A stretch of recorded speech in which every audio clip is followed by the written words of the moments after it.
samahan ninyo ako na kahit ako ay mag-isa na lamang at hindi na kabilang sa aking pamilya, hindi na kabilang sa partido, dahil sa inyo, nanalo pa rin tayo.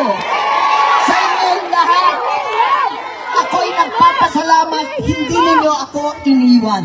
Handa na ako na mag-isang mangampanya, mag-isa mag-house to house, mag-isa na iikot. Ngayon pala, hindi ako naulila. Hindi ako nag-isa dahil ang birthday girl natin, si Vice President Inday Sara Duterte, 10 ng DDS, 10 ng OFW, 10 naman narito ngayon sa The Hague ay sumama sa akin. Maraming salamat. Asahan ninyo ito. Sa SMA na yan, sa SMA na. At hindi tayo titigil hanggang maiuwi natin ang mahal nating ama, Tatay Digong.